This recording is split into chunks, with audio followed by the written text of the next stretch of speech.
no, general picture about Akaluwe Kabadde, according to you. Ane? Enge is what? Enge mzanzimani. Okay. Tuogere ku Akalulu general. Kubanga recording? Okay. Ebisanja bina bisatu ngoli mu parliament. Kino ky'ekyokunanga onoonya akalulu. Tusiigire ekifaananyi biri ebisatu byali bitya. Yate kino kibadde kitya.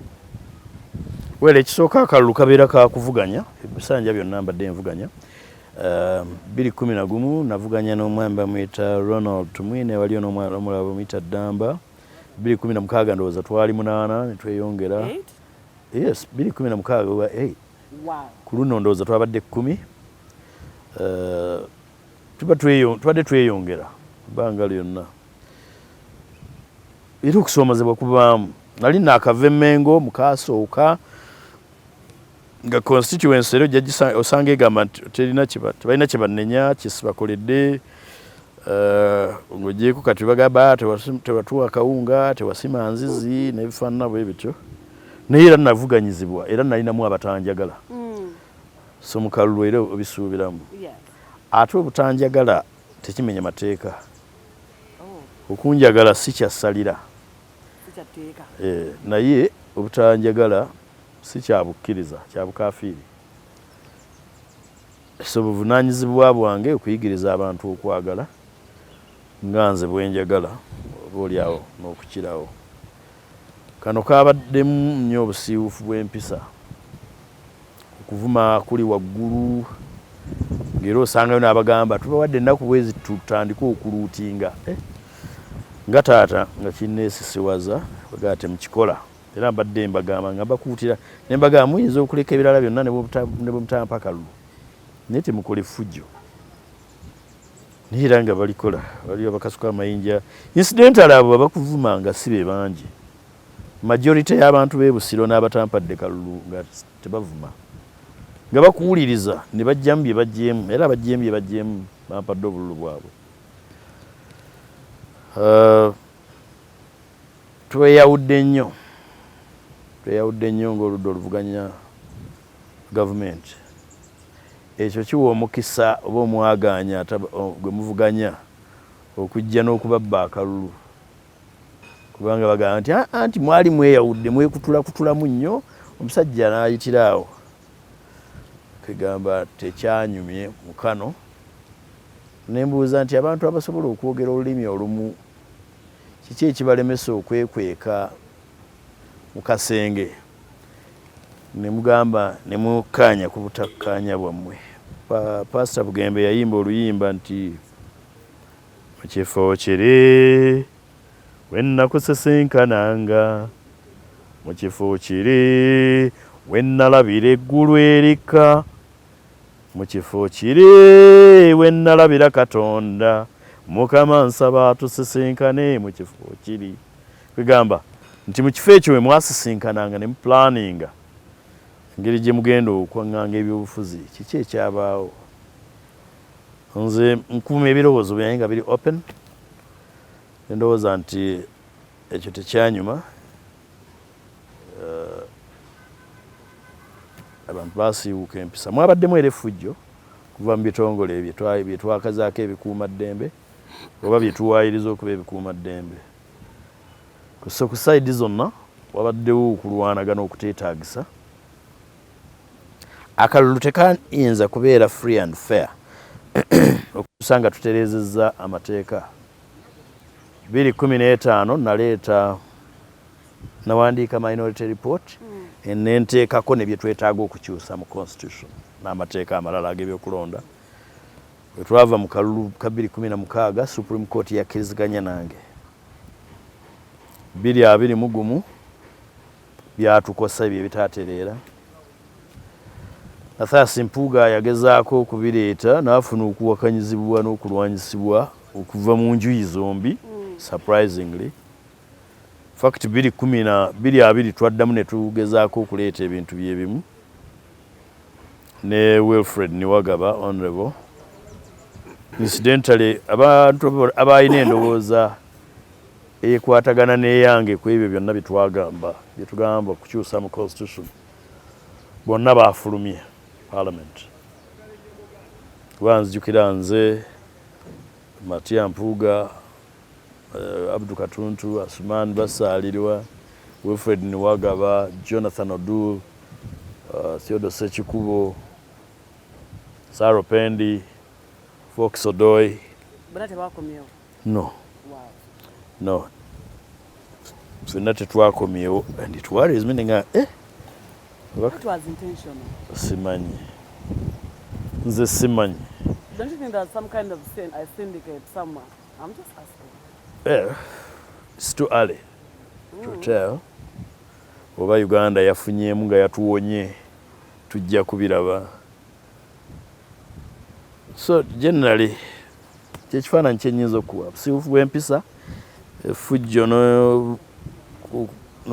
n'okumenya amateeka. Abantu batuuka ekiseera abantu omugugu ne bagutikka abatono be balina abawaddeyo omuwendo. So okuvumwa n'okujoogebwa abatandi tujooze tukigatta ku muwendo gwe tuwaddeyo okugezaako okutereeza ensi yaffe. Twogere ku ko enge effutwa effubitizi obutaagaliza beebusiro. Ai saagala kukibateekaku. No, bampobulwa emirundi 3 nga sibuguze. Bwe basalawo mpumule ekifo ekyo siyinza kubateekako ekyo. Waliwo abatono ddala benkugambye abo balina omuntu na reg Oluganda kyeki omuntu ng'akulinako ekkonda ekintu ng'olaba afa nogaa omuntu tatwabikeko tiye abo be batono. Abalala emmeeme yaabwe yabalaze nti kyekiseera omubaka wammwe guno omulimu aguwummule agenda akola ebirala. Siyinza kitwala nti ng'effubitizi nakino ebifaanana bwe bityo. Ababirina bibamenyera bwereere. Kizudde mu kukulembera emyaka 15 nti abamu ku bantu baffe ebimu ku bintu ebibazza emabega is negative thinking, negative energy.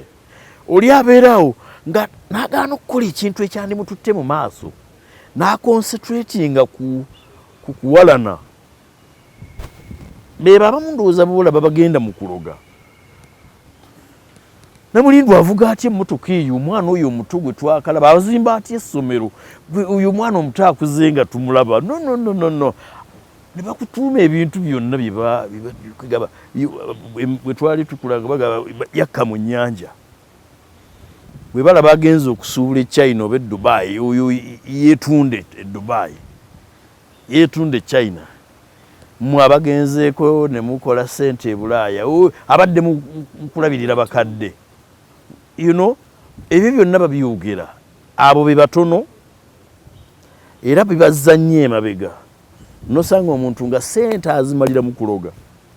Nosanga omuntu nga mu kifo ky'okulowooza ebimutwala mu maaso ag'owansi n'asiita ebigere n'akaaba amaziga n'ameketa emba n'ayita emizimu. Noga kiki? Negative thinking, negative energy. Siyinza kukiteeka ku bantu b'ebusiro nti nno baninakenge. No, besides nkyali mu busiro. Mwenzaalibwa, mwembeera, Yes, mwe muli abaana. So sisi abantu b'ebusiro mbaagala nnyo. Ne bwe nsanga omuntu w'ebusiro atampa kalulu mwagala. Waliwo n'abandagira ddala nti tebanjagala tebajja kampa mbaagala. Kubanga ne mu Bayibuli batuyigiriza nti bw'onoobanga gwe ojja kwagala abo bokka abalungi mikwano gyo. Then muwendo kigwoba waddeyo. Okwagala kuliko okuwaayo omuwendo. Okwagala n'abo omuntu omulala be yandirowooza nti tebagwanidde ekisa. Banaakyuka batya nga tetubalaze kwagala. So mwana wange ate nange njagala kino kinjigireko mu kukula kwo weewale negative energy, negative thinking. Tolowooza bikutwala mu maaso, olowooza bizza balala mabega. I mean, gw'onookola ddi ebikutwala mu maaso ekibanga amaanyi ogamalira kukusikayo abantu balowooza nti omusubbaawa bwe gukoleeza emirala guzikira. Si kituufu. Abamu balowooza nti omusubbaawa bwe gutakoleeza mirala teguggwerera. No, ekiseera kyagwo bwe kituuka it will be extinguished. Mukama abakuuma era abeere nammwe. Obuzibu obuli mu kusindika ababaka abatayidde oba batatuuse na mutindo ng'eggwanga likitwalawo. Plato yagamba, yali omu ku bakagezi nnyo, nti amawanga gafuna abakulembeze abagagwanidde. Mu demokrasiya abantu balonda abo be basazeewo okulonda be baagadde. Yensonga nange lwaki lwe bannonda balina be baalekawo. Naye okulonda okw'ekinyumu okw'okutuusa omukolo n'okukyamuukirira, okulonda okwefaanaanyiriza okulonderera, byo bya bulabe eri ensi. Nti omuntu nampima obuweereza bwange n'obusobozi bwange nga tasinzidde ku input yange ku kyentaddemu, naye ng'asinzidde ku bansinga obungi kye bannemesezza okukola. So kya bulabe nti nja kuwa eby'okulabirako bibiri byokka. Bwe twali tukola Public Order Management Act, etteeka ery'enkuŋŋaana z'ebyobufuzi, twalwana nnyo. Omuzungu akiyita we shredded it, twaliyuzaayuza ne lisigala nga lirimu akawaayiro kamu ndowooza yali section ey'omunaana akaali nga kalina engeri gye kawaamu poliisi olukusa okugaba olukusa ku bantu abagenda okukuŋŋaana, nga tetukakkaanyizzaako era nawandiikako minority report. Ebirala twabigiramu ne tubijjamu nga mu kukkaanya. Kino ako ne kabeerako kalimanywera ne tukagaana. Naye ne bakayisa kuba baatusinga obungi. In fact kakomawo by way of a recommittal. Titwali tumaze okumaliriza ne bakakomyawo. Ne tugenda mu kooti ne Honorable Muwanga Kivumbi. Kooti n'ekasazaamu. Mu butono bwaffe twalwana eggwanga ne tulitaasa ekibi ekinene. Bwe twabadde tukola etteeka lino erya UPDF Amendment Act etwalwanirako nga tumaze okusazaamu court martial mu kooti, client wange yali Honorable Michael Kabaziguruka, balikomezzaawo era nga bbi. Nakola ne bannange Oweekitiibwa Mpuuga, Derrick Nyeko, Dalla Kiwanuka, Lumu Ronald Owemityana, ne tukola minority report eyo paka ku makya nga tetwebase. Report eyo bwe tumala ogisayininga nagissa ku boda nenkulembera nange nenvuga nenninya boda nenzija ku parliament. Kubanga twamala ogisayininga nengitikka boda nengenda naabe nenyambala nange nenninya boda nga manyi nja kubaleeta. Ngenda okutuuka ku parliament nga oludda lwaffe olw'opposition lufulumye. Nembeera n'ebirowoozo bibiri, ŋŋaane nnyingire oba nsigale wabweru ng'abalala. Bwe naayingira bajja kugamba nti nvudde ku mugendo gwa bannange. Nensalawo bamaze n'ojja uploadinga ku mutimbagano gwa parliament, iPad z'ababaka kweri. Omuntu omu Honorable Muhammad Nsereko yagaana okufuluma n'atuulamu n'akozesa minority report eno gye tukoze n'awangula obuwaayiro obwali bukwatagana n'engatto, engoye z'oyambadde okuziteebereza nti zifaanana ez'amagye, overall, engatto, enkufiira. Omuntu ogwo n'akaayana n'akisimbako ekkuuli ne bakkiriza. Kiki kyentegeeza? Ababaka 5 ab'omuzinzi basinga ababaka 100 bakyesirikidde. Singa Nsereko yasirika n'aggala omumwa n'alinda nti tukigende ku babaka 10 bakube bukubi kalulu, akawaayiro ako twali tukafiiriddwa. Naye kati waliwo akalembereza. Bano boolaba babadde bakuba obukubi kibooko ku campaign trail ya Kyagulanyi, bandibadde babaggalira. So abantu mu butamanya bayinza okunyooma omugaso gw'amagezi n'okutegeera, bayinza okuwaanyisa okumanya n'obumanyifu. Ekyo nakyo kiriko omuwendo gwakyo. Bino sikyabyogera nzire mu paalamenti, nodda.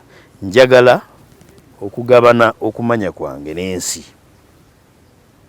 Buli atali mugezi waddemba okunvuma eyiga bakimanyi, njagala abalala batoolemu, abatoola batoolemu. Ne bwe kiri ba 3 ne bwe ndiba sikomyewo banga nkomyewo, ne constituencies endala etali Busiro, mulonda abantu ng'okkiriza nti ky'omulondera akimanyi.